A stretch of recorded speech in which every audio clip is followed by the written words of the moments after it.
सर्वे पूरी रिपोर्ट ले रहा है। और कोई का जरा भी सर्वे में शक है तो फिर मुझे बताना, तो फिर सब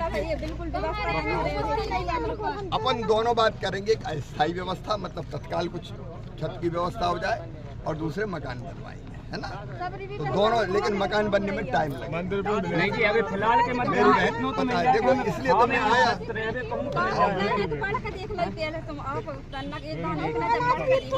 बिल्कुल पढ़ के देखो, अगर मन में नहीं होता तो मैं क्यों आता, तुमसे मिल ले, इसलिए तो आया कि सब ठीक से करेंगे। हाँ भी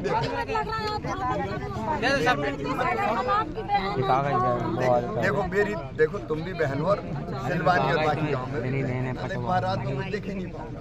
अब हम हजारों लोग इंतजार कर रहे हैं, इसलिए क्या चिंता मत करो, मैं भाई हूँ तो तुम्हारा कर पहुँच भी रास्ता तक नहीं है, इसलिए मैं भेजूंगा पूरी टीम, नहीं तो मैं वहाँ नहीं देखता। रख रहे तो पूरे इधर गड़ जाता है, बच्चे स्कूल नहीं आ पाए स्कूल से। देखो कुछ मकान मैंने देखे हैं, अब उतना ही देख के समझ जाते हैं। एक एक घर देखो तुम खुद सोते नहीं जाते। नहीं कच्ची टपरी हो, वहाँ भी कच्ची टपरी। अभी आवाज तक नहीं मिले सर जी, आवाज एक दिन। अब उसके लिए अलग से बात करेंगे। इसका तो बाढ़ प्रभावित भाई बहनों से, चाहे वो किसान हो चाहे वो गरीब हो, उनसे चर्चा की, खेतों को भी देखा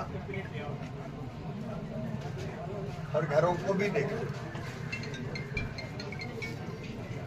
जो नुकसान हुआ है, जहां हुआ है वहां भयानक है। घर गिर गए हैं या ऐसे हो गए कि अब रहने के लायक नहीं है। सारा सामान नष्ट हो गया है।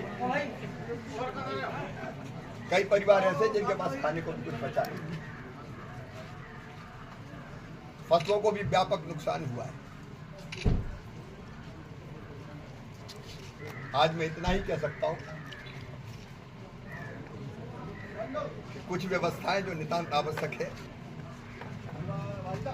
जैसे एक जिनके घर पूरी तरह से नष्ट हो गया, उनको तात्कालिक व्यवस्थाएं, ताकि बरसात तक काट सके उनके बच्चों के साथ।